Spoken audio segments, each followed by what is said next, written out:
On today's episode of One Stage at a Time, we have finished the game Doom. We have played every single level, and we are going to talk about it. We're going to give some superlatives, the best and the worst of levels, weapons, enemies. We're going to give some salutes to our favorite creators of Doom. We're going to dig up some old reviews about the game, and we are really going to show off how we are some old men as we reminisce about ancient videos from the internet and our favorite video game print magazines.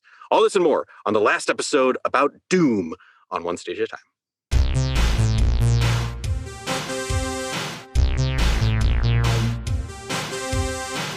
Welcome, everybody, to One Stage at a Time, the podcast where we're playing video games one stage at a time, not skipping a single level. We have beaten Ultimate Doom, and we are going to discuss the entire game, our feelings on the whole damn thing, the whole kit and caboodle, what we liked, what we didn't like, the best, the worst, and everything in between. Probably not everything in between, but the best and the worst, at least. I am Aaron Neeson. I'm joined by Andy Prim. Hello, Andy. You know what, Aaron? I, for one, am glad to be done with this game, and I will probably never play it again. And we're joined by Sam Ingersoll. Hello, Sam. Hey, I agree with Andy, except for one small thing that's going to bother me for a long time, which is I didn't play all of episode 1 on the hardest difficulty. So I think I started on episode 2 and then played all the 2, 3, and 4 all on the hardest difficulty, but we'll see. Maybe not right away. Frankly, this is a shocking admission, and we're going to have to review your status as a host on this podcast. It's on the record. We talked about it a lot, that the first one I never played on the hardest difficulty. I mean, Sam, that literally is exactly me, because I was playing it on Hurt Me Plenty until you guys bullied me into playing it on harder difficulty. We gaslit Aaron until he finally started playing on harder difficulty.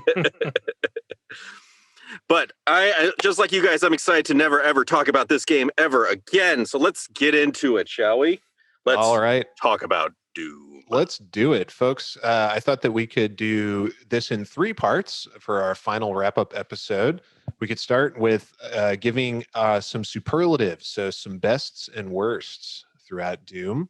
Then we can follow that up with our traditional salutes to the developers that we deem worthy. And then finally, we can read some contemporaneous reviews that I've uncovered from the pages of Electronic Gaming Monthly and Nintendo Power. Some spicy takes from 30 years ago. We'll see what Sushi X, infamous reviewer Sushi X, has to say about it. I know it's you, Andy. I know it's you. It was, when I was like 5 years old, I was writing reviews in EGM. I don't doubt it for one bit. I bet you wrote some letters to that damn magazine. I'll never tell. No, I never wrote letters to EGM, but I did write letters to Nintendo Power. I knew it. And I wrote a bunch of emails to the old Rare website when they were still doing that. I forgot about that. Man, you were blowing up them message boards and filling up them inboxes before Twitter was a thing. Dude, I was all over those Scribes pages. If they could have banned you from sending letters, I bet. It's just like Twitter banned you. I just remember in college you were always on, was it Nintendorks was the website? Yep. There's some friend lore that we can't talk about that spawned from that site. That's true. Many jokes that were funny back in 2002 that are not funny. Are definitely not funny anymore. Yeah, no, that website's still around, I think. Last time I checked, but it's more gated now. Like you can't actually go there and read the forums unless you like register and get approved and stuff. I wonder why. Well, yeah, I mean they've like whittled it down to like 15 guys that have been there for like 20 years, and it's just them all talking to each other now. Yeah. A weird corner of the internet now. Mm-hmm. Do you feel a little excluded, Andy? Just a little bit? I don't know, maybe a little bit, but like over time, I found that keeping up with that kind of stuff just got so tedious. It's like, I gotta check the message board today and see what Ickbug69 has to say about GoldenEye. Yeah, see, the way we're inundated with games media, like I can just watch a YouTube video of like 3 or 4 people who would have been those people before talking to each other. Yep. So I don't have to read it or engage anymore. I can just watch it as it's happening on a video. That's so true, man. Like Twitch and YouTube has totally replaced that part of my internet consumption. Yeah. It's I'm just a bystander now. I don't have to engage to be part of it. I can turn it off and walk away if there's any stupid drama or anything like that. Every day, guys, we are losing a critical part of the internet. We're supposed to be involved in those horrid discussions. Otherwise, we're just going to creep closer and closer to being the blobs from Wall-E. It's not right. We got to get involved. No, the problem is those discussions still happen, but in the comments of every single Nintendo, Zelda, Final Fantasy, and Pokemon comments on YouTube. Yep. They're there. And you Twitter. just don't realize how much you don't miss them. This little podcast is my personal revolt against it. Like I'll just yell with you guys about it, and I don't feel the urge to comment on YouTube videos. Dude, YouTube comments are just another level. Like half of YouTube comments are like guys from Iran who like can't speak English very well. And then the other half are just like literally children who are like calling each other children as an insult. Like, because that's the best like insult that a child can come up with. Children are also self-hating. That's why I love the YouTube channel, Internet Comment Etiquette. You ever watch those videos? No. Oh my God, I've just given you a gift. I trust. It's like the new version of like, what's his name? Like God, the guy who would always he wrote the book, the Manly book, and Maddox. It's kind of like Maddox, but it's this guy just goes on to. He finds like subjects. Like one of my favorite ones is when people thought you should drink bleach to get rid of COVID. Oh yeah, and goes into their like Facebook groups and YouTube post and like has like a character that he posts comments with. And for a while, he had like his army of followers posting shirtless old men and just blowing up their groups. I'm doing a disservice. You should watch. It's a whole shtick. It's hilarious. I would very highly recommend it. Internet Comment Etiquette. All right. Well, listeners at home, check that out. And Aaron and I will check that out after this episode has been recorded. Oh, yeah. You better believe I wouldn't miss that. Shirtless old men. Mm-hmm. Do you guys remember, this is kind of a stretch and a real throwback for the internet. There was a video when we were in college that went viral of a guy trying to drive his car after doing salvia. Do you remember that video? No. Okay, because it's that guy. He somehow he did these weird salvia videos, disappeared and came back. I mean, it's like 1 million followers. It's like a huge YouTube channel, but he's got all these random salvia related fan posters in his room. Yeah, it's kind of this old YouTube before they were bought out. When it was just weird people doing weird stuff and no. My favorite stupid weird video like that, and this is actually pre-YouTube, I think. This is probably Flash days. It was called the Insanity Test, and you can find it on YouTube now. And when you open it up, it says try not to laugh for 60 seconds or else you're insane or whatever. Then they show a still image of an Indy car going around a turn, and it's a guy just making car sounds with his mouth. Going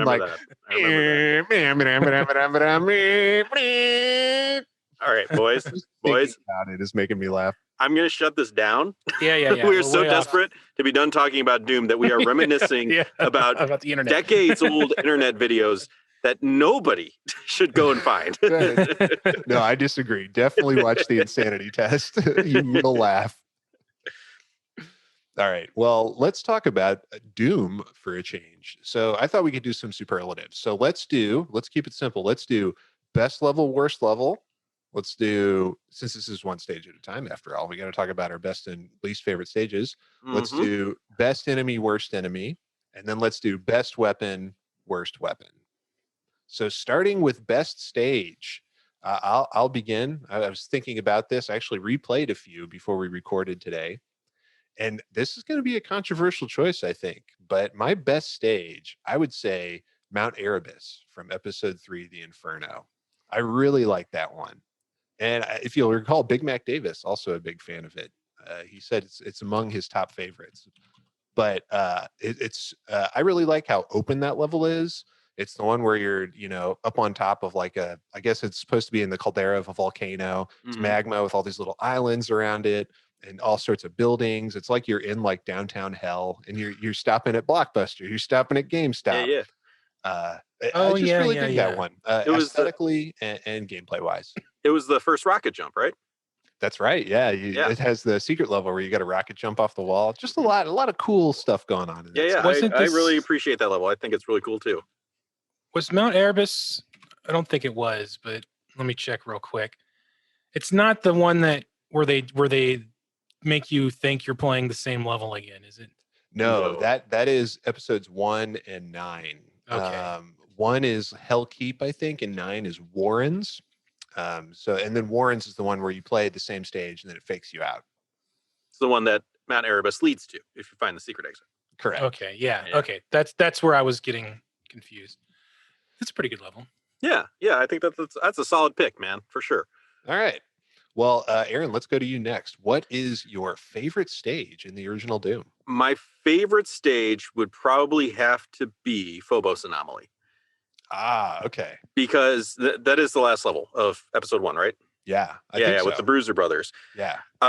Which, if that's not the right title, then it's the one with the Bruiser Brothers. The last level of episode 1, I think, was fucking cool because it had the most cinematic, like, of all the levels, it was the most cinematic with the most it just had so much drama and you didn't really know what was coming, and it's so early in the game and all, like, the entire level is shifting around you, and they didn't really do that much in the rest of the game. That's And true. this one really just like got your heart pounding, and then like these two monsters that had never, like, it was a really cool reveal of an enemy that later on became commonplace, but at that moment it was like, oh fuck, who are these giant guys throwing green shit at my face, fuck. And I didn't play it on the hard difficulty because you guys hadn't bullied me enough yet, but those specters around when you are playing on the harder difficulty, like, it's a really fucking intense level. It is. And I just thought it was very cool. Like, there were other ones that, like, they were in the contending, like the last level of Ultimate Doom, the very last level, you're just a murder machine, just with all the weaponry is just so fun and visceral. But that one really sticks out with me. It's very, very cool. Probably my favorite. That solid choice. I like that stage a lot. And Sandy Peterson. We got to give it. I mean, it feels like a Romero map because of the aesthetic, like with the triangle shaped platform and how it lowers down. That feels like Romero theatrics, but actually it's a Sandy Peterson map, our sweet boy Sandy. And so is the one that I picked, obviously, since Sandy did all of episodes 2 and 3. But yeah, solid choice. The Bruiser Brothers coming out of their little closets that they're hiding in there. Yeah. Such a great cinematic moment. So I fully endorse that. All right, Sam, what about you? What is your favorite stage? Even after playing all of Doom, it's still, for a few specific reasons, the very E1 M1. Even though it's after now sitting here after playing everything, it's pretty like, okay, baby's first Doom level. Yeah. But there's so much nostalgia and like they got the best Doom song, obviously. It really does. It's just like like memories of like being super bad at Doom and like that being like one of the hardest things I've ever done, and like just going through it, like playing it over and over. I've probably played it more times than I've played Doom now still. And like watching my dad play it and everything. I that's why I like E1 M1. And it's just saying, like, even the name of the level is like nostalgic for people, you know, just saying E1 M1, people know, like, it's a thing, you know. It's hard to beat that. There's lots of really great stuff, but like it has the little asterisk next to it of like, yay, it's Doom. That's so true, man. Like, it is such a great iconic level. Hanger, I believe, is the official title of that stage, but E1 M1, the designation in the game's code. Even if you're not playing, like, if you're going through it like very quickly, like when you start that level, you always will get the feeling of, fuck yeah, I'm starting Doom. Here we go, boys. Dude, you are playing Doom. Yeah, it's like, this is fucking Doom. This is a video game. Dude, playing Doom is like watching Dread or Mad Max Fury Road. Yeah, it just balls to the wall from start to finish, and it doesn't let up. You know, it's like the opening scene from The Matrix, right? Like, someone who's never seen it has no idea what's going on. It really pulls you in. But if you've seen Matrix a million times, you're like, fuck yeah, kick that cop's ass, Trinity. Yeah. You know, like, you're like, fucking Matrix. You know? It's the amuse bouche. Is that there? You know, it's like, it's the appetizer. It's like, here you go, mwah. Here's some Doom. You're getting ready. Oh yeah, Doom guy is like sprinkling like a sprig of parsley on top of his shotgun. He prepares a delicious amuse-bouche for the demons. God, you guys are gushing so much about Doom. I can't wait till we talk about the least favorite levels because I'm like, I had fun playing Doom, but you guys are talking like it's a fucking. Well, we're like talking it about the sucked you off best or part something. that we like. I mean, for me, it's Yeah. just it's been. I've had. Hold on. Oh my god. Sorry. Oh. Ring a ding ding. God, how unprofessional. It's the president on the other line. Hey Sam, I heard you were talking about Doom on your podcast. My favorite level is still a landline in my house. Sorry, go ahead. Okay, that was Joe Biden on the line. He was calling in with his favorite stage of Doom, It's like, but he got confused and he said a stage from Wolfenstein instead. but yeah, like so, you know, I really like the one where you fight Mecha Hitler. There's no Hitler in Doom. I swear, there's no Hitler's the boss at the end of Doom. Come on. Hey, come on, man. He's a gamer, guys. He's a gamer. He knows. It's true. But you know, like even Doom has been around even though I didn't play a lot of it, you know, I've had copies of it and poked around at it and, you know, played it on the Super Nintendo a little bit. So just that first level is just always kind of in my head, you know, of Doom. Yeah. I know it really well. It's nice to have all the holes filled in now. You know, I've got the full puzzle, all the puzzle pieces for the rest of it, but it's still kind of like nostalgic, you know, like, you know, your first Mario game or something. Yeah. It's in there. And we've talked about how the first stage is so critical. Some developers design the first stage last because they really want to stick it, and they really nail it with this. Like it's a good sense of progression. It teaches you how to play the game. It introduces you to most of the core mechanics right there in that first level. I agree, Sam. It's just a very solid stage. And I'm pretty sure it was the first 3D video game I ever saw in my life. Because it was like Super Nintendo was like my first console, and the only other thing that got close, which was that shitty Jurassic Park game that had like Doom inspired levels when you go inside of buildings. Yep, right. I remember that. But yeah, so a lot of reasons to stick out, you know. Okay, well, let's switch gears then. As Aaron suggested, there are many bad stages in Doom, so let's switch it up and list some of the worst of them. I'll go first. And it was hard to pick because there are quite a few bad ones, but the one that stuck out the most for me was E4M1, the first stage of episode 4. And that one's called Hell Beneath, and it was designed by a man named American McGee. A man whose legal name is American McGee. Still shocked by that revelation. Yeah, I thought it was a nickname. Yeah, the name he was born with too. It's not like he changed it or anything. And we can talk about him a little bit later when we decide whether or not to give him a salute. But that stage is just a stinker, I think. Like it could have been okay. Like I feel like on easier difficulties, it's probably a lot more manageable. But on ultra violence, it's so hard, and it kind of violates some of the core principles of Doom because it feels more like a survival horror stage. Because the optimal strategy is to avoid the 10 or whatever Barons of Hell that are in that level. Whereas every level of Doom up until then, the optimal strategy is just kill everything in your path. And every level after as well. Very true. So it really stands out in terms of that, like just the way you play it is different. You have to like retrain your brain just to survive it. Just how limited the ammo and everything is. Like maybe there could be a cool concept there with like you start in episode 4. It's really difficult. You're going to have limited ammo. You're going to have limited health. You're going to slowly have to build up your arsenal. But they went way too hard, making it way too difficult. Like the scale and the needle was way too far in one direction. Just totally unbalanced. It has the stupid 9-inch nails secret, the NIN you can uncover, which was not in my version of the game.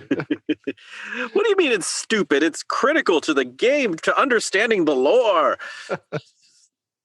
9-inch nails, man. It is cool that Trent Reznor and the band were like big fans of Doom and like, you know, wanted to contribute their logo to it. But I don't know. The rest of the stage is just, it stinks. I'm not a fan. So that would be my worst stage in Doom. It stinks. Thank you, the critic. No, I would my personal least favorite, and I'm willing to bet you guys could guess what it is. I think I railed against it pretty hard when we recorded that episode. It's Perfect Hatred. Ooh. There were a couple contenders besides that one, namely a containment area. If you remember that maze with the boxes. Yeah, Those- container area. Container area, sure. No, it is called containment area, but it's full of containers. Yeah, yeah, that was a pretty annoying level for me. Just getting lost and trying to figure that was pretty annoying. But I just loathe Perfect Hatred. John Romero can suck it for that. I thought about picking Perfect Hatred as my favorite just to troll you. I thought you were going to, because you gushed about it. You really liked it, and that's fine. That's I fine. still really like it. That I wasn't expecting you to feel differently, but like I just the entire time I was playing, I was like, this sucks. I don't like this. So that's my pick. It just had a lot of bullshit, and if you don't start off with a killer arsenal, then you're in a lot of trouble. It was just not a fun experience for me. Just not fun at all. So that's my pick. Yeah, it's definitely a case where the difficulty does feel kind of unbalanced on that one. I like the design of the stage, and I like the aesthetics and the gameplay. It's got that Romero sense of flair and theatrics. But I agree in that the difficulty could have been balanced better. Like coming second right after that first one, you're likely to go in without very much in your arsenal. The stage itself does give you quite a lot of ammo and health and things like that to sort of try and compensate for the difficulty. And if I keep talking about it, I'm going to like start making arguments for why it's good. So So interesting enough, it's a toss up between both of your levels as my least favorite level. I remember being very, very angry while playing Perfect Hatred, but the more I thought about it, I think it had less to do with like the level and more to do with the fact that it should have been later in the episode. Even though they give you a lot of stuff, you're starting from nothing, so you're constantly clawing up, like never quite have enough to deal with it. Even though there's like a later, I forget the name of it. There was the later Romero one that was also hard, but it didn't feel so dickish because it was later in the episode. I think I have to give it to Hell Beneath though, because I'm not saying I want to play Perfect Hatred again, but I think the things that I was mad at in Hell Beneath were more bad decision making on the levels part, not like a random placement. Like if you just took Perfect Hatred and put it like second to last, I'd probably really like it, or at least enjoy it a lot more. If I had, like by the time I finished episode 4, I had like max ammo on everything, like 500 rounds for BFG and like was it 100 rockets and like if I had that many rockets, that would have been, I just would have killed everything and then dealt with the puzzle, But the teleporting for no reason bullshit, and just I think I had to look up how. Maybe it was one of the two. I had to actually watch the video. It's the only time I've ever had to watch the video to see how to beat the game. Yeah. But it was a close tie. But I thought about it a lot, and I really think if you had put Hell Beneath last, I still would have hated it. But if you'd put Perfect Hatred later, I think it would have improved my enjoyment of it. That's a good way to look at it. Like not like saying I like the level, but I think there's just no way I could make myself like Hell Beneath more. Yeah. You can imagine perfect circumstances that would make that one tolerable for you, but not the other. It's funny because I think that I would have hated the second Romero level a lot more than I do, but I was in a time crunch, so I went and watched the video and follow the video. So I think that the puzzles and the different teleporters and all that bullshit and would have driven me up the wall for that level. And I think I probably would have hated it more. That's a good example. Sorry to interrupt, but because it was later and I remember talking about it was a razor's edge for me when I played it, that I was almost too pissed off to tip over into not liking the second level he did. But because I just had enough stuff to deal with everything that it wasn't quite. So like I think Perfect Hatred would have been in that category of still liking it, even though it was pushing my fucking buttons. Yeah, all of episode 4, and we've talked about this over and over. All of episode 4 was plagued by just strange, like Pacing, a roller coaster I of guess you could difficulty. say. It was very Weird strange. pacing, yeah. But we can all agree that American McGee's levels weren't that fun. No, American McGee should be sentenced to a long prison term for his crimes. Even a cheat. What's the guy who was stealing credit stealing? Tim Man. Willits. Yeah. His levels were better. I agree with that. Yeah, that's true. Okay, let's talk about now the best and worst enemies in Doom. So I'll give it to Aaron to start this one. Aaron, what is the best enemy in the original Doom? I would have to say that the best enemy is the Baron of Hell.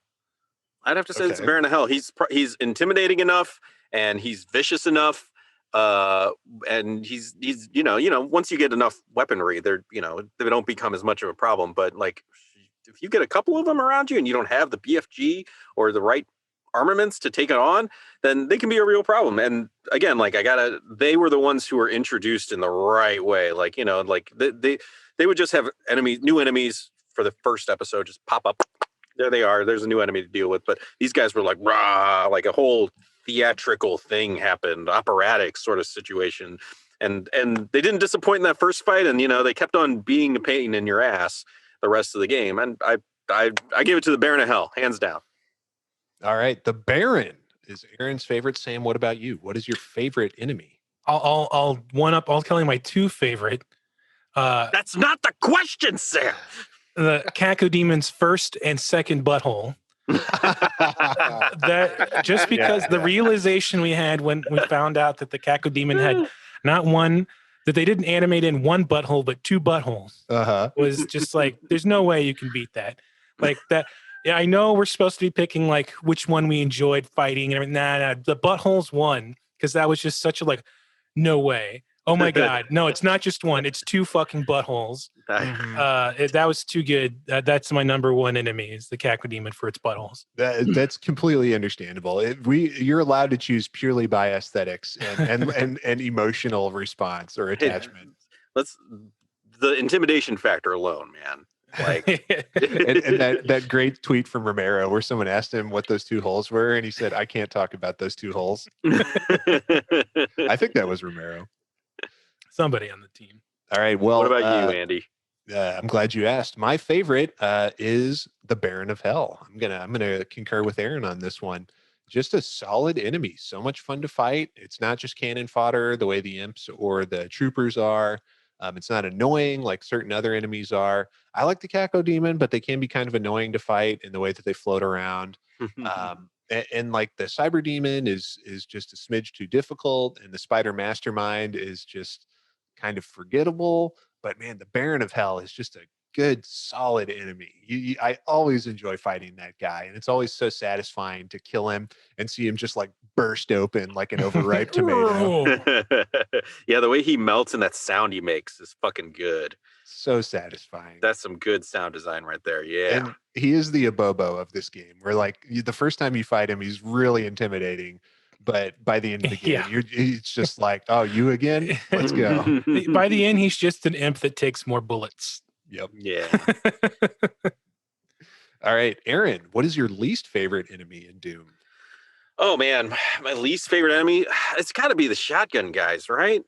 Like, I mean, I'm just going to go ahead and say that that's my least favorite as well. I'm just going to put it out there. The sniper shotgun assholes from hell. Yeah, they're so annoying. They're so annoying. Like, I mean, it's like, it's either that or it's the Lost Souls. But the shotgun guys, the way, like, you could just be, if there's an open map and there's a shotgun guy somewhere, he lines of sight you frame all the way across. Like, you're just like, what happened? What happened? What's going on? And you don't even know what the fuck is hitting you. That's the reason why. Because there's every other enemy has, besides the normal guys and the spider, have something that you can, a projectile. So you can tell, oh, fuck, something's shooting at me from somewhere. Okay, there it is.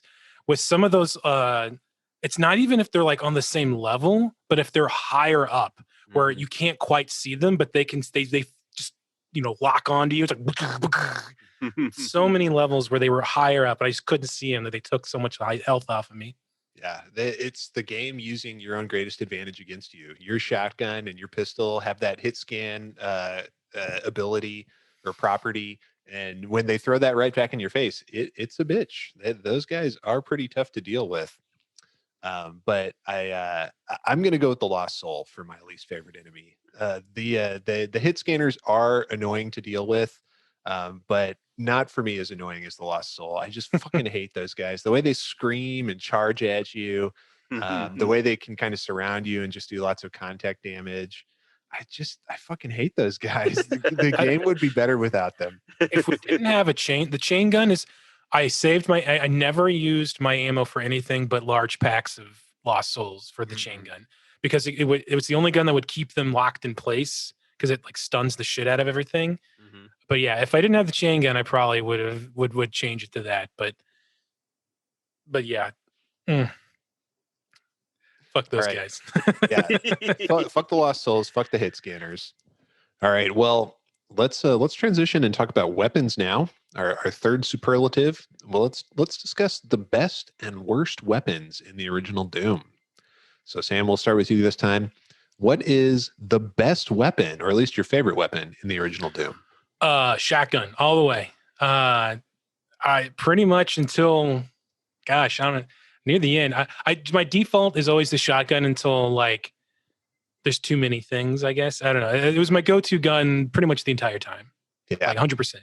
Love the shotgun. I you know what? I'm gonna go ahead and agree with you there. I considered BFG 9000, the plasma rifle, even the rocket launcher, but man, the shotgun. It's just like. It's like that part in an RPG where you choose like who to marry, and you either marry your childhood sweetheart or like the new girl who's like really hot, but like you got to go with your childhood sweetheart, right? I mean, come on. And the shotgun is the childhood sweetheart. I mean, it never lets you down. It's there from the beginning. It's just old, reliable, trusty shotgun. I definitely used it more than any other weapon in the entire game. It's always satisfying to operate. And of course, the BFG 9000 is incredible and a lot of fun to use. Likewise, the plasma rifle. But man, it's just hard to beat. Just the pure love and affection I feel for the shotgun, much like Doom Guy in the Doom comic when he first finds it. But Aaron, what about you? What is your favorite weapon in Doom? I respect your guys' choice for the shotgun. I understand it. But I got to go with the plasma rifle. I loved whipping that thing out and just going to town and unleashing it on enemies. Like it was so rapid fire, and it did so much damage, and it made that just obnoxious sound. Like it was just so it was so stupid. Like but it was just so much fun to use, and just spray shit with like I just had a blast with it. The shotgun's cool and all, and yeah, it's old reliable, but like just when I got to play with the plasma rifle, I was having fun. I think the plasma rifle, outside of the pistol, was my least used gun. Yeah? Yeah. Wow. Okay. I don't know why. No real reason. Just that's how it shook down. It can kind of fall into too good to use territory. Like, oh, I better save the plasma rifle till I really need it. My issue was that since they used the same ammo as the BFG, once you had the BFG, then you wanted to save the BFG if you needed it. So using the plasma rifle felt like you were wasting your BFG, and you wanted to keep that in case. Right. Because they share ammo, and like it is a risk reward because like they're both good in different situations. Like the BFG can be good for like clearing a big room or fighting like a big bad enemy, but the plasma rifle is more like you're just kind of toting it around, waiting to see what's coming out. And you don't have to fire 40 in one burst. You can just fire a few because of course it takes 40 plasma cells to fire one BFG shot, whereas the plasma rifle fires one for each individual projectile. But yeah, I don't know. It's like looking back, you can hold like 600 plasma ammo if you have the backpack.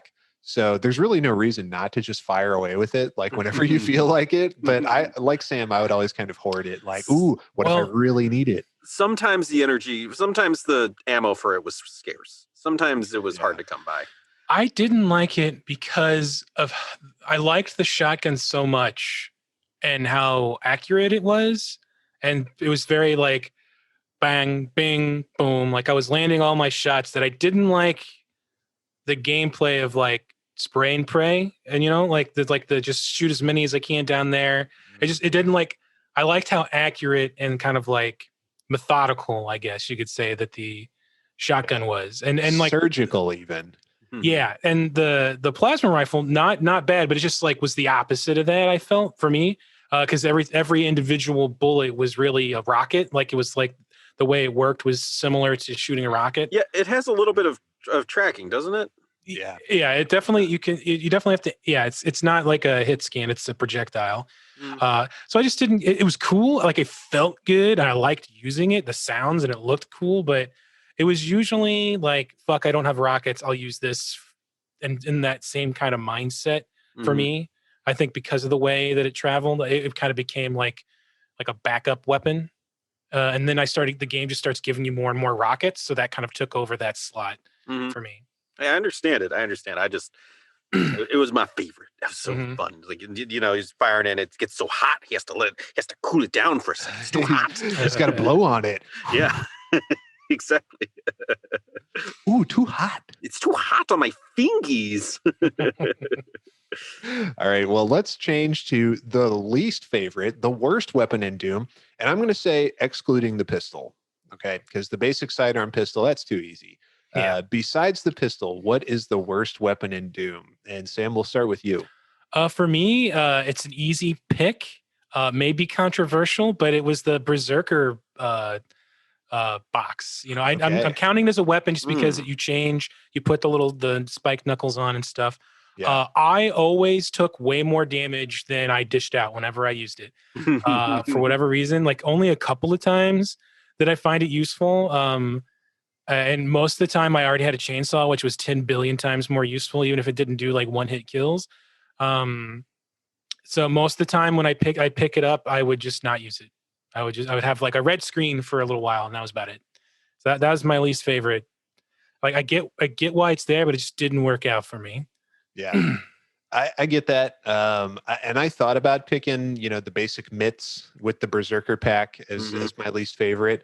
But I had thought back, and there were a few very satisfying times when I got to like just punch out a demon in one hit. Or if you have the invincibility and the Berserker pack, you can punch a Baron of Hell to death. That's a lot of fun. So I actually am going to say, and this might be a little controversial too, I'm going to say the chain gun. See, I'm surprised because you had a solution to your worst enemies right there, number 4. Well, the thing is, once you get the plasma rifle, it's just so much better. It does everything the chain gun does, but better. Like a whole bunch of lost souls, you can deal with them with the plasma rifle. Any big group of enemies, the plasma rifle is pretty effective. Any tight space, it's pretty good. And also, the chain gun is too goddamn loud. The sound of those bullets firing is so loud in rapid succession. I have to like turn my game down whenever I'm firing the chain gun. But I'll early on, like episode 1, it's fairly useful. But in episode 2, once you get the plasma rifle, and especially once you get the BFG, it's just not that useful. I find myself never using the chain gun once I have the plasma rifle. Aaron, what is your least favorite weapon? So I'm going to have a controversial pick, and I know you guys are probably going to disagree with me. Thinking about it, and I'm not going to count the Berserk. That's fine that you picked the Berserk, but I'm not going to count the Berserk. I'm going to say the rocket launcher. You're out of your mind. Is my least favorite because every time I used it, it made me nervous. Every time I used it, it made me nervous that I was going to blow myself up, and I did a lot. Yep. High risk, high reward, right there. So it was great in some situations. If you got a long, big open area, long line of sight to shoot somebody with the rockets, it's great. But like, it just too often I hoisted myself by my own petard. I'm saying that wrong, but whatever. That's you know what I mean? Picard. Yeah. Make it so. I got my least favorite, not including the pistol, not including the Berserk power up, is the rocket launcher. Interesting. Well, I'll certainly concur with you that it has a high potential for self-destruction. For me, that's part of its appeal. Like just knowing that you have such a volatile weapon in your hands that you could just as easily kill yourself as the enemy you're facing. You like playing with fire. Yeah. Well, and actually this dovetails with my least favorite enemy because I found myself getting killed a lot because I would fire a rocket at a lost soul and it would charge towards me and blow up the rocket prematurely in my face. You just hated them so much. Yeah. Well, there's like a group of them at a distance and I'm like, I know what to do. And then right as I'm pulling the trigger, one of them spots me and screams and charges at me. But I'm gonna say, rocket launcher. It's technical because like you have to know when to use it, and you have to be good at video distance. games. I think that helps. There it is. Let's not go down that road, Samuel. All right. Well, okay. So those are our bests and worsts. The best levels, the worst levels, the best enemies, the worst enemies, the best weapons, the worst weapons. Listeners at home, if you've got a different opinion, let us know. Tweet at us or email us onestageatatime@gmail.com and let us know what you thought. But now, fellas, I thought we could transition and do some salutes to some of the people that made this game. So I thought we could do it in kind of a roundtable format. We can start with Aaron and then go to Sam and then go to me and keep going until we run out of people to salute. But, just think about like the folks that made this game. Who do we want to give a good one stage at a time salute to? Thinking about like all the fellas. I can see my friends are like Googling right now because they've forgotten the names of everyone who made this game. Oh, I would never forget someone like Jay Wilbur or Marty. Actually, Jay Wilbur is, we didn't talk about him very much, but he was a really important figure and came up a lot in that Masters of Doom book. He didn't actually work on the game.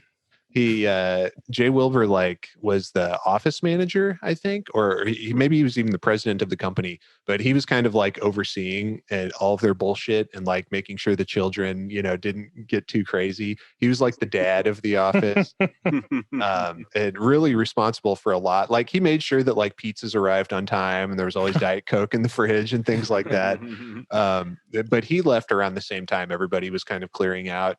And so the studio wasn't really the same after that. As somebody who's been working in an office environment, or did until a year ago, like the business, the office manager is like supremely important for like keeping that office running smoothly. So yeah, salute to you, buddy. Yeah. But he didn't actually work on the game, I don't think. No. But we can do a salute to him anyway. Salute to Jay Wilbur. Thank you for your service. But for my first official salute, I'm going to do one for who else but John Carmack. It's like, and this is a begrudging salute because John Carmack is objectively the villain of the story of Doom. Like any way you slice it, like his behavior is just totally reprehensible. Acting like a robot person. The anecdote from his childhood where he used thermite to break into the school's computer labs so that he could steal their computers. That is super villain shit right there. Like and his cat. Yes. Oh God. Yeah. Sending Mitzi to a shelter where he knew she would probably be killed is among the worst things he's ever done. And of course, firing and fucking over all of his best friends like John Romero, American McGee, Sandy Peterson, all those guys. He tyrannically like playing them all off against each other. Just a total psycho and, devoid of human emotion, apparently. But nevertheless, his code was revolutionary. He was doing something no one else could ever do. And I also got to give him respect for his sort of hacker ethos where he wanted his stuff to be available. It is, sort of in the public domain where anybody could get Doom's code and edit it and make their own WADs and things like that. He never wanted to patent things and really protect it very carefully. So I will give him credit for that. So, John Carmack, although you are the villain of this piece, I will give you a begrudging salute. He lived long enough to see himself become the villain. That's true. It's like a real Harvey Dent situation. He was in the news not too long ago, talking about how since the world is shit, poor people get to have their own piece of paradise in virtual reality, and just a real bad take. What the hell is he talking about? He works for Oculus or whatever now, right? Yeah. Yeah. It's like, does your life suck? Well, what about Second Life? Yeah, you're not gonna use all of our immense amounts of money to fix society. We're gonna give you a virtual society. Yeah, it's like, but Carmack, what about eating? For just 0.000001 Bitcoin, you can eat in game. Yeah. You can just order Soylent while you play in virtual reality. All right. Well, Aaron, are there any developers you would like to do a salute to? I don't know if he counts as a developer, but Mr. Bobby Prince. Of course, yes. Royalty himself, Bobby Prince, man, that music got us jamming, got us feeling dread, got us pumped up to kill some monsters. The composer of this music. He was he the only one? I can't remember. He was. Yeah, he fucking did a fantastic job with those little beeps and boops in that MIDI music. he really crushed it. It's iconic music. It sticks in your head. You know, like even if you're not paying too close attention to it, you might find yourself like humming it later on. Mm-hmm. Really fitting and a good mix of like the rock and industrial stuff that the team requested, but also some nicer like ambient tracks for some of the spookier stages. Mm-hmm. Really covered a lot of different genres. And if you listen to like his stuff on Commander Keen, totally different. You know, like it's still him, but it's like a different genre. Like more goofy and silly. Yeah. So yeah, I agree with you. Bobby Prince, definitely a hero of this game. And he fought in the Vietnam War, which is like goddamn American hero. fucking crazy. Yeah, he's a hero. That his name may be Prince, but he's more like a king. So salute to you, Bobby Prince. Salute Bobby Prince. Sam, who you got? Sandy Peterson. Mm-hmm. Absolutely. 100%. That's my real answer. That's not just the random Google person I read at the end who had no idea who he was. Yeah, Sandy Peterson. I mean, fucking Mr. Doom himself, the unsung hero that like the underdog, like the short round. I don't know, whoever else was like kind of cool, but overshadowed by someone else that was cooler. He's the Horatio to John Romero's Hamlet. Yeah, you know, he made, I would say, the majority of really like Doom. He did. Yeah. Mm-hmm. Yeah, I mean, he made, if you don't count episode 4, because it came later, he made 2/3 of the levels in Doom. He worked on Doom 2 as well, I believe. He did. Yeah, he made a huge chunk of Doom 2, made Quake levels. I mean, a lot of like what we know from like these seminal shooter games came from Sandy Peterson. Like it's John Romero is Jay and Sandy Peterson is Silent Bob. Yeah. Yep. The silent creative genius, and then the loud front man, who's still great, but I more props to Mr. Peterson, or like who are the two guys with like Bob Kane and the other guy for Batman, right? Like there's the guy who like Bill Finger. Yeah, it's like that kind of thing. Yeah. Where like now they have to, originally they would just say thanks to Bob Kane, but now they have to say Bill Finger too, because everyone realized like he was just as like important in creating the character. Or Jack Kirby and the one everyone knows who I can't remember for some reason. Marvel. Yeah. Steve Ditko. No. The one who died. The one, the obvious one. You're mixing up Stan Lee and Jack Kirby and Stan Lee. Oh, okay. That's a similar situation. Well, I was just thinking because Stan Lee probably fucked over both Jack Kirby and Steve Ditko. Well, Steve Ditko was more like he knew who he was getting into, and he like, hey, I'm out of here. Steve Ditko did some really cool fucking shit. If you check out his run on fucking the Shield comics or whatever that he did in the 60s, were fucking nutso. But yeah, Jack Kirby got dicked over a bit because he created what we know like visually, like a lot of Marvel. Yeah. And for a long time it was like, nah, fuck you, get out of here, fuck you, come on, get out of my face. Then Stan Lee's just like, yep, I invented all of that. Yeah, basically. Guess what, true believers? I invented comic books. And you can't prove it. Suck my dick. Anyone who could contradict me is dead. Including me. I've been rewatching all those Marvel movies over the past few weeks, and yeah, like it's fun. Stanley, it's fun watching for his little cameos in every one of them. Yeah, he pops up. He pops up all over the place, and I loved his little bit in even in Into the Spider-Verse. Yeah. He shows up in everything. He even showed up in Big Hero 6. He's great. Yeah, Oh, he's really? great in that one. Yeah. In the mid-credit scene. Yeah. He's Fred's dad. He like shows up at the end, and then he does the underwear thing. I go front, I go back, I go inside out, and I go front back. I didn't remember the line. I got to tell you, it's been years and years since I've seen it. We rewatched it recently. Nice. And it holds up. It's a good movie, folks. Yeah. Okay, Yeah. but I totally concur about Sandy Peterson, and we also need to note that he is a Mormon from Missouri, which is a super cool kind of guy to be. And that man can wear a pair of suspenders. I tell you what. I seriously thought you were going to say magic underpants. Well, that too. I mean, let's not kid ourselves. You've brought it up so much. I just think it's neat, you know. It's neat. Where every Mormon you know, wherever they are at this moment, they are wearing those magic underpants. It's true. I got to get me a pair of those. That's where their power comes from. Do I have to be a Mormon to get a pair of those magic underpants? That's what a big magic question. powers do they have? Maybe if you defeat them in combat, you can get the underpants. Ooh, I got to start training. And also, one of the main developers of the original Call of Cthulhu, so that's pretty tight too. And I never heard anyone say a bad word about Sandy Peterson except John Carmack, and then his word doesn't count. So we'll give a big salute to Sandy Peterson, one of the true heroes of this tale.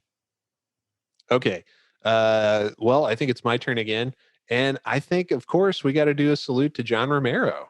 I mean, he is in many ways the father of Doom. Like, he, epic rock star legend, John Romero, talks like a surfer dude from California, sort of. He's kind of like a cross between like a nasally nerd and a surfer dude. But he definitely has a distinctly California like accent. But, they're just those long, luscious locks. I mean, he just like, no one in the games industry is more iconic than John Romero, except maybe like Shigeru Miyamoto. Like, he's just so recognizable. And he really did put a lot into Doom. Like, he, helped develop a lot of like what the ethos of Doom became, the aesthetic of it. Those first, several levels that he made for episode 1 really set the tone, and were kind of a roadmap for Sandy and others to continue making levels. And, you can always tell like a Romero level because he really has that flair for the dramatic. His ones in episode 4 are definitely that way. He's made that new-ish WAD for Doom called Sigil, I think it's called. And I've heard of that. It's like a full thing. I have like 20 or 30 levels, and it's like in the original Doom. It's a WAD, for Doom. It came out, I don't know, several years ago now, but it's supposed to be really like, I've seen some videos of it. I haven't played it because you'd have to like, mod it into your files on your computer or whatever. So what I'm hearing, really good. What I'm hearing you say is that there was a second expansion to Doom by the original creator. I don't. That's what I'm hearing you say, and I'm realizing we haven't played it. Well, not skipping any level for one stage at a time, and we didn't play the expansion made by the creator. Well, by that logic, we'd have to play Doom 2 as well. Oh, that's a separate game, Doom 2. Well, so is Sigil. But you said it's Doom. WAD, not so like technically. Doom 2 is a mod also. Doom 2 just modifies the code for Doom 1. But it's designated a separate game. This one is just Doom. I'm just saying, guys. I'm just saying. When we might have to change the name of our podcast to you don't some understand. Stage at a time. one WAD at a time. No, because when you load up a WAD, it doesn't say Doom. It says the title of the WAD. And some WADs replace textures, and it can be like a whole different game, basically. Yeah, you guys don't actually have to convince me. I'm just fucking around here. You know that, right? No, it's important that I be technically correct. I mean, you didn't like the rocket launcher show. How are we supposed to know when you're joking or not? Listen, I'm a wild card, and you guys just got to deal with it. No, but John Romero, just quite a character. I mean, kind of a shitty guy in some respects, like his behavior later on, like in the whole Daikatana fiasco. Not really being a great dad to his kids, all things considered. But coming from, pretty tough circumstances like Carmack and really making the best of it. And just like his whole personality is a lot of fun. And I always will love the story about how he like swam through like a flooded river to get to their house so he could keep coding all night with Carmack. He could have died. He could have died, which would have been pretty fucking metal. But like, dude, John Romero would prefer to die in a way like that. He got there and he's just dismayed. Like, it's like, I swam the river and I didn't drown. Let's code. Man, fuck. Shit. I was hoping I would die. How fucking cool would that have been? But let's do a big salute to John Romero. Thank you, John. Salute to John. Okay. Aaron, were there any other fellas you wanted to do a salute to? Well, she already got a salute, literally sang her praises in the game, but I'm going to give just a little one to Donna. Donna to the rescue. Donna kept the boys going. Donna made sure they were fueled up and ready to go and made a damn good game. So I would say, let's give a little salute to Donna. I agree with that. Let's do a salute to Donna. You need someone like that to, just keep things running smoothly. Making sure the boys had, their, I guess like office supplies and coffee and things like that to keep it all going. They even named that one song "Donna to the Rescue" after her. She's mentioned in the credits of the game. So that's what I'm saying. They literally sang her praises in the game with that song. Yeah. And she outlasted nearly everybody at id Software. It's because they would have died without her. They knew how important she was. She may still be there today for all I know. You should try and get in touch with Donna. Yeah, let's get Donna on the horn. All right, Sam, were there any other fellas you wanted to do a salute to? I thought about Tom Hall, but I don't know. Oh, I'm just kidding. Yeah, Tom Hall. Okay. Come on. He did what was necessary. He tried to fly. He Icarus and tried to fly too high. Yep. And was swatted down by the Johns. Alas. Yeah, he got a little too ambitious. He had a vision that didn't quite gel with the others, and but nevertheless, I feel like in terms of like coming up with the Doom Bible and a lot of the lore of the game, even though that a lot of that was cut, some of the core elements kind of carried through. And he started working on certain levels. You can kind of tell that they're his levels because there's a certain style to them, and they just feel like, I don't know, lots of stuff just chunked together in a weird way. Not as cohesive as like a Sandy map or a Romero map. Guys, I'm not sure I would turn my key on this. I'm not going to argue with you, but I don't know. I think that the game was better off because he was outed, man. Should we? I guess it's more like yes, but he still laid some ground, like some bedrock that was good for the game.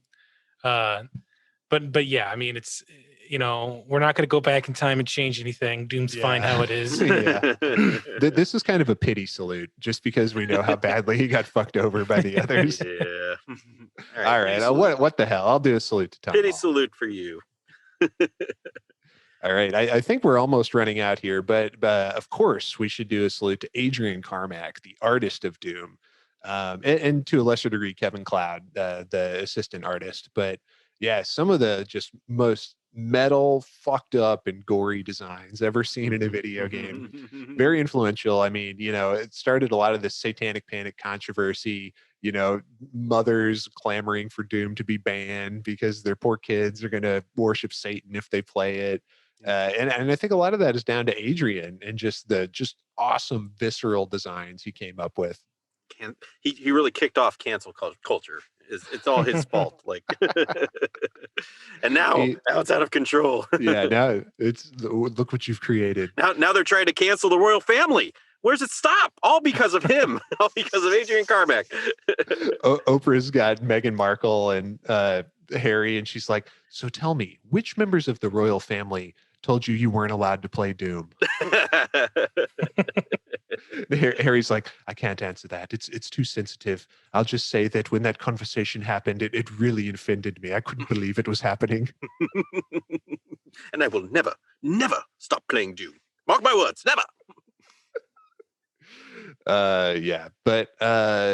Adrian, got a lot of his inspiration from the fucked up pictures of like corpses and stuff he had to take pictures of when he had that job at like it's like interning at like a hospital or something. And just had to take horrible pictures of like farmers who've been mangled and like a thresher and stuff like that. We played through his therapy is what we did. We did.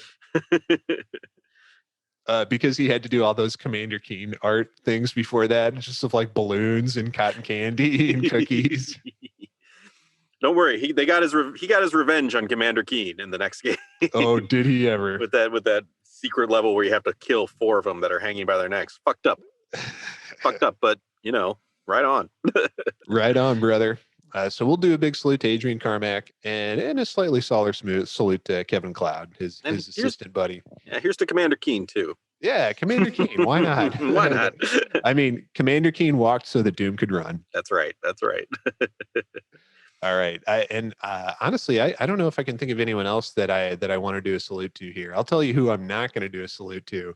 Whatever the opposite of a salute is towards American McGee. I think that's a wag of the finger. Isn't that what Colbert used to do? Yeah. Tip of the hat and wag of the finger. Well, how about a middle finger up in the air?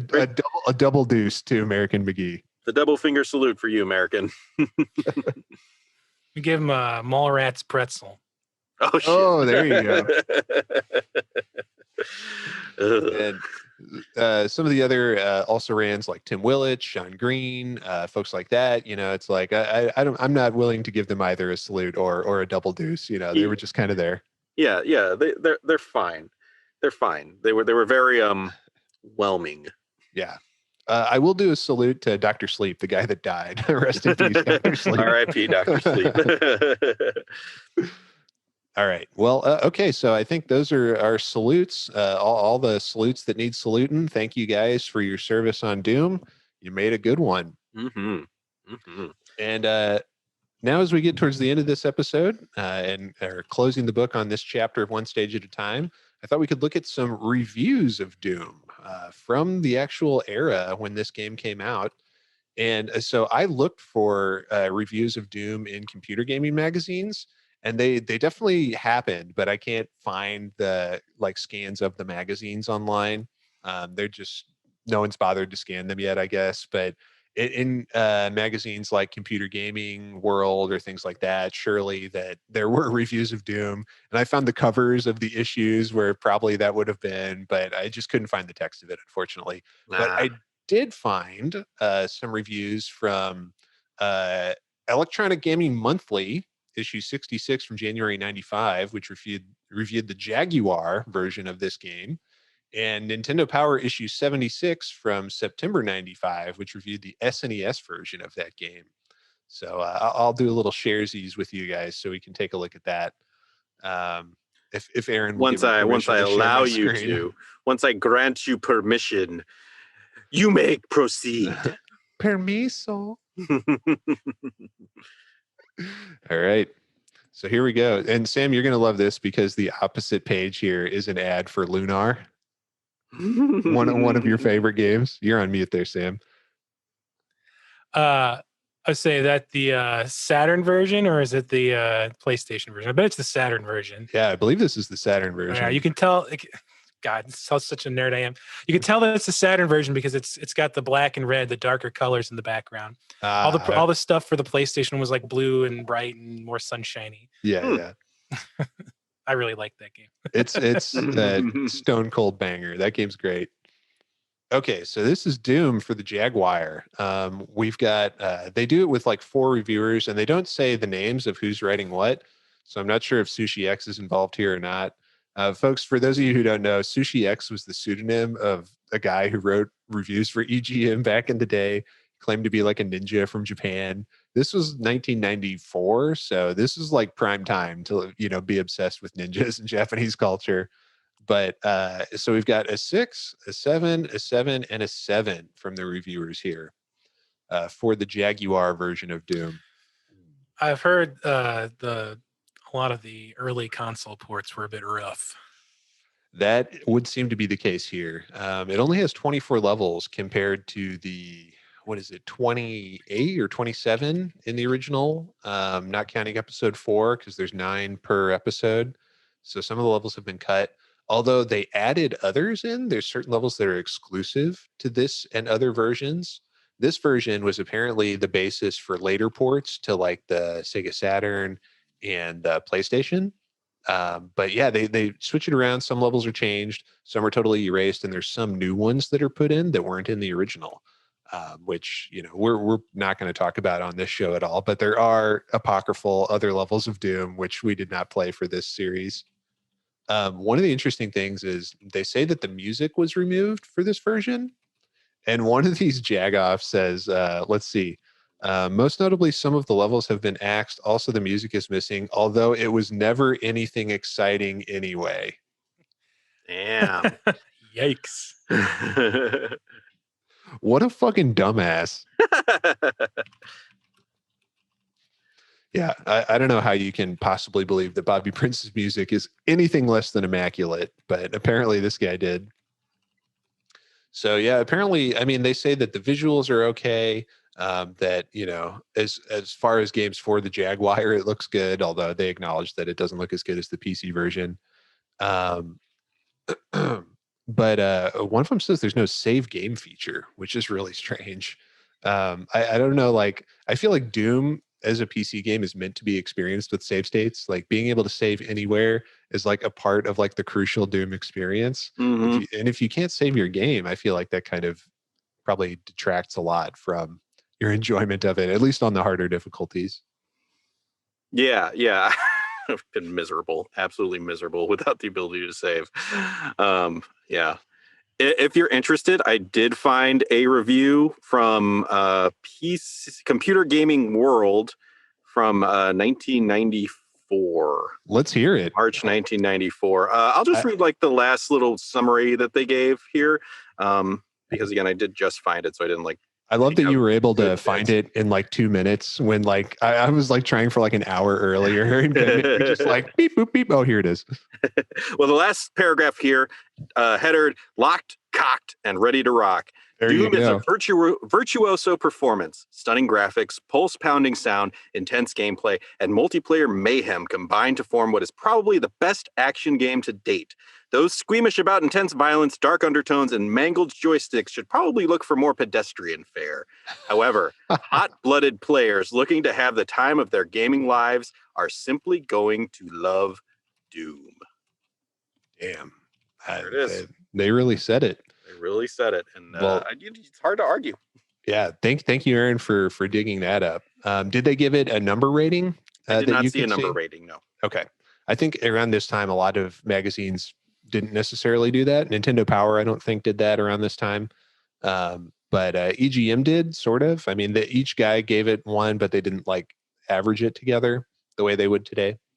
But no, that's interesting to hear. I'm glad you were able to dig that out because it just goes to show you that like that magazine, I think was one of like the preeminent PC gaming magazines at the time. Mhm. And those guys would have been like the uber arch nerds, the ones who were like the most plugged into the PC gaming culture. So to hear them, gush so effusively about it just seems really appropriate. Yeah, I was gonna say that's not surprising. The Uber nerds fucking loved this game. Last thing I wanted to share today, and thank you again, Aaron, for digging up that good review from Computer Gaming Monthly or Computer Gaming World.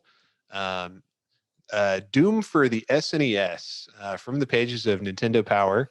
And so this was the SNES version, came out September 95, and this is the September 95 issue. They don't give it a score, but they do seem to like this port quite a lot. They talk about how it's 16 megabit game pack, extra processing power courtesy of the FX squared chip. Only 22 stages, I believe. So that's kind of a shame. But all the bosses are there, all the enemies are there.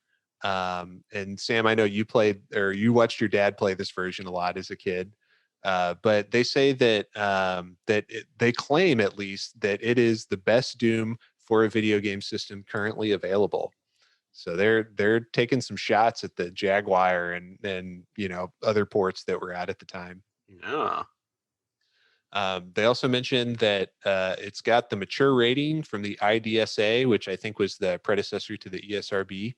But they even say, and this is weird for Nintendo Power, they say Doom has its share of blood and guts, but the mature rating seems harsh when compared to the teen ratings earned by other hack and slashers out this year. So Nintendo Power is disputing the rating. I mean, so It's pretty early on in the rating. would that be the I assume that they didn't review it again for this new version for the SNES. So it's probably the IDSA. They probably gave this rating when the game first came out, right? I'm not sure if they would or not. Well, the I last don't know. sentence mentions, "Don't miss this month's Power review and all the blazing action in Doom." So maybe it's like a quick tidbit, and then maybe later they're going to do a full review. Well, No, I mean the rating that it got, the mature Oh. rating by the IDSA. Oh, I feel like that's political. I feel like, because when did they make the ratings? Like, what year was that? Like, was it pretty close to 90? Like, when did the It had to be around this time because I don't think the original Doom for PC had a rating. I don't think they were rating games then. So I wonder if it was under the microscope, so they felt like they had to put, since more, there was some political pressure to make sure that it got a harsher rating. Like now it would probably get teen. Yeah. If when they release it now. Yeah, that's a really good point, because and they do mention it seems harsh because there's bloodier games that have come out before this. But yeah, no, that makes a lot of sense what you're saying. Like Doom was under the microscope. Everybody knew Doom, knew it was awful, Also, and would have been an uproar if it got a teen rating instead of it being a first-person game probably had something to do with that, because people at that time were like, you're controlling the guy. It's like you're holding the gun and shooting people. Like that kind of mentality. They think it's simulator. They think it's real, like that train coming at those people in that theater all those years ago. Or they assumed that it like corrupted minds easier. Yeah. Well, young people couldn't handle it. The Columbine shooters were big fans of Doom. Yeah, stuff like that. So there's probably a lot there. There's not we're not inundated with the genre like we are now. Yeah. Back then, we didn't have Portal. Like the goofy, silly puzzle first-person shooter. Mm-hmm. I don't even know, there's no shooting really. Well, in the same issue, Sam, the in-depth review that they're referring to is not a review. It's actually their little strategy rundown on the game. They've got an article earlier in this same issue that gives some maps and some other info on how to get through the first episode, and then a little bit of tips on later episodes. This issue is cracking me up. I'm going to try and find it because there's a little article about Howard Lincoln and Minoru Arakawa, the president and vice president at the time of Nintendo of America. Man, I'm just eating up this 90s graphic design, man. It is glorious. Dude, it's incredible. I remember the Mask video game. It is bad, man. He was on this last one of the GDQs recently. It was one of those games that I rented as a kid. It was I like the Mask. I'll rent the Mask video game. But God, we were suckered into so many bad games like that. We really were, man. Here we go. Okay, so Howard Lincoln and Minoru Arakawa, they were best friends in real life, and it's just a lot of these pictures of them hanging out, playing games together. They asked them give it, what's your favorite golf course? What's your favorite TV show? What kind of underwear do you wear? They both wear briefs, by the way. They share the same pair. Fucking riding a tandem. But they don't have bicycle magic powers. Oh God, they are on a tandem bike. I would listen to their podcast. I'm just saying. I would, dude. They're both still alive. They should do that. They should have a podcast. We should have them on our podcast. That's what we should do. Yeah, let's get Howard Lincoln on the pod. He'd be so offended by everything we have to say. But a cool guy anyway. I've always been a big fan of Howard Lincoln. Just a take no shit kind of lawyer. I don't know if you know that whole story, Sam, but Nintendo was getting sued by one of the big Hollywood studios over Donkey Kong because they said it infringed King Kong. And Nintendo was ready to capitulate, and they went to their outside counsel at the time, who was Howard Lincoln, and Howard Lincoln was like, "No, fuck that. We're going to court." Yeah, he slammed dunk so hard he became the guy who ran Nintendo of America, right? Exactly right. Yeah. Mm-hmm. Exactly right. And I'm just flipping back through here to see if I can find the pages where they actually reviewed Doom, and we're getting to see all kinds of other wacky games that were coming out at the time. There's like a Bruce Lee game that they were making based on Enter the Dragon, the Bruce Lee story. Dracula X, the shitty port of Rondo of Blood for the Super Nintendo. Which is not the one we're going to be playing. No, Oh, no. but we're going to talk a lot about it, I'm sure. Oh boy. Oh, they've got Boy. they got a lot of Virtual Boy stuff in this one too. There's like this whole big article about all the good games that you could get for the Virtual Oh, Boy. here we go. Here we are. Here's what we came for. Nice. Yeah, nice big rundown on Doom. And they would do these kinds of in-depth like strategy looks at games for usually like the biggest titles coming out or like the ones with a lot of press behind them. So yeah, I mean, clearly Nintendo Power believed in this version of Doom as a piece of software. They wanted to really push hard for their system. So they wanted to sell the shit out of it. That's what they wanted to do. They gave it like 8 whole pages in this issue. Transport to horror. Prepare to meet your doom. Politically incorrect. Yeah, I was just reading that. Apparently, it's the first mature rating that Super Nintendo ever got. Wow. And they're also playing it down like, it's up to you to decide if it's any worse than other games that you've played. Yeah, they want you to buy their software. They're getting a cut of each game pack they sell. Yeah, I mean, as we all know, Nintendo Power was basically just PR for the Nintendo company. Like they just used it to sell their own games and the games of their partners. But just a really fun magazine. I've always loved say you Nintendo had a Power. subscription. I did, and actually, I didn't have this issue, but my subscription would have started not too long after this issue. When I was flipping through the covers in the archives, I think my first issue would have been the one that was 3 or 4 after this one, and I still have most of them, although some of them have been damaged over time, and moving from various places. Some of them are a little like frayed and torn, but I'm pretty sure I still have most of the issues between then and I don't know, probably like late 90s or 2000s whenever I stopped subscribing. I have, for me, it's not as many and not as long, but PSM magazine was my favorite. PSM was great.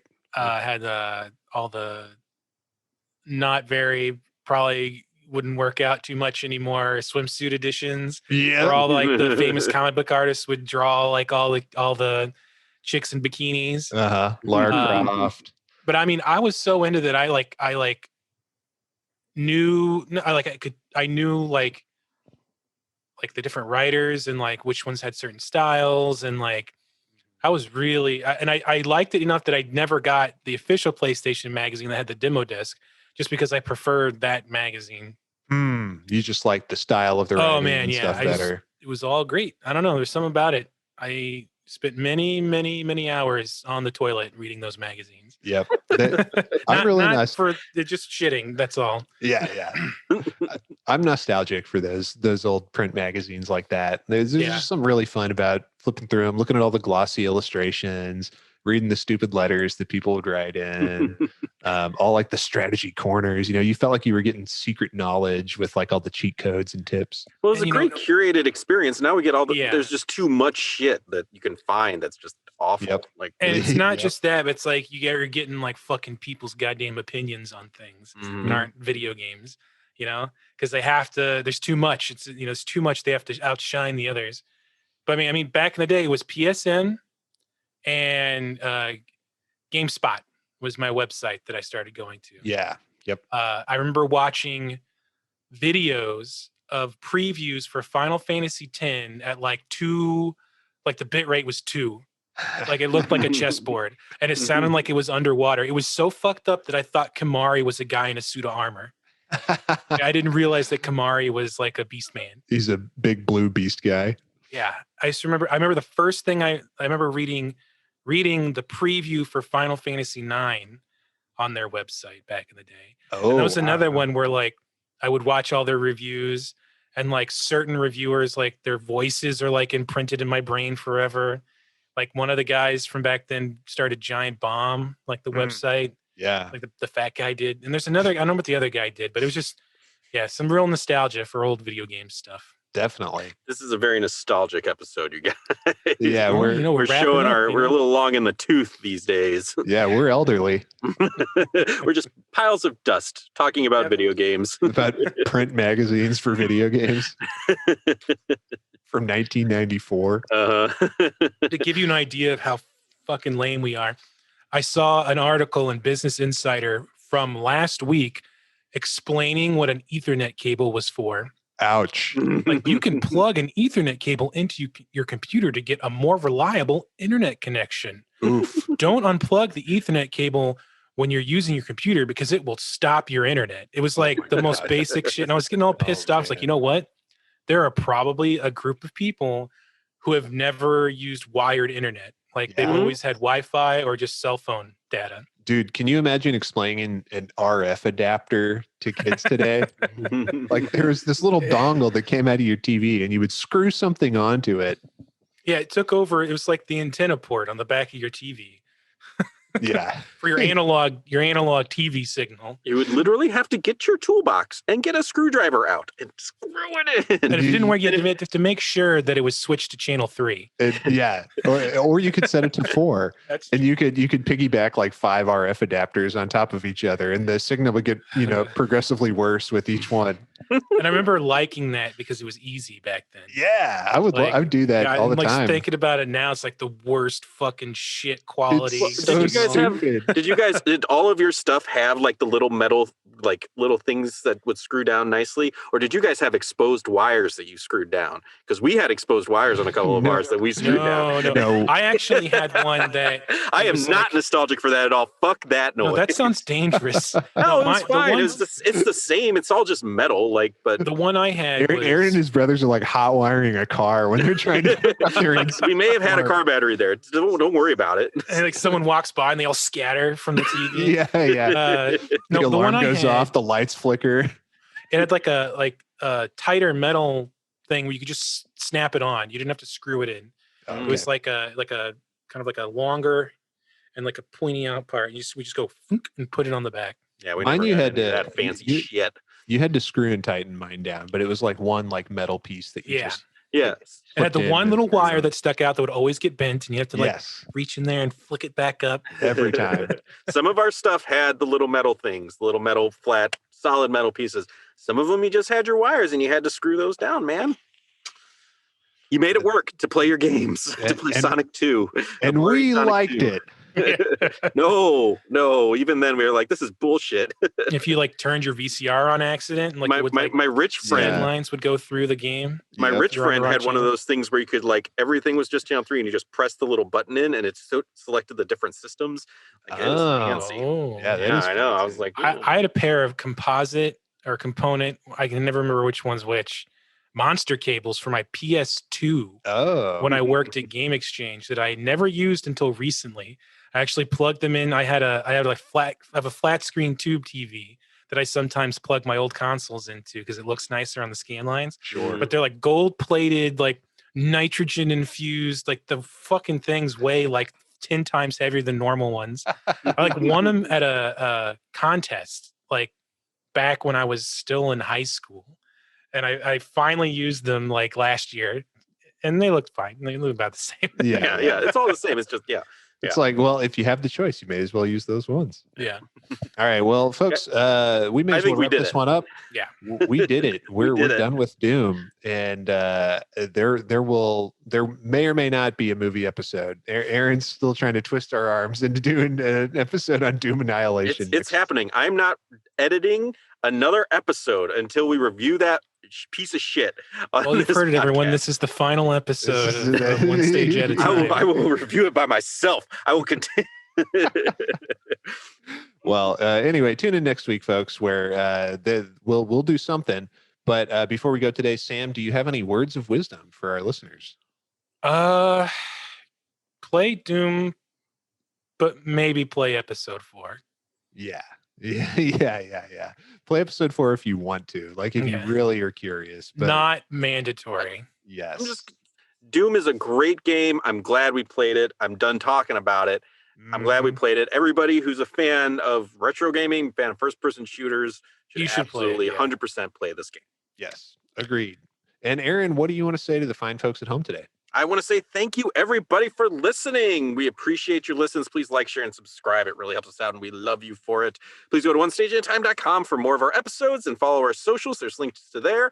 And we will see you all next week, where we are going to be reviewing Doom Annihilation. That's right. It's happening.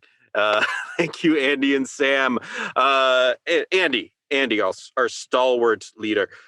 Give us that sign off, baby. Hey, listen, Jack. Save and continue. Thank you, President Biden.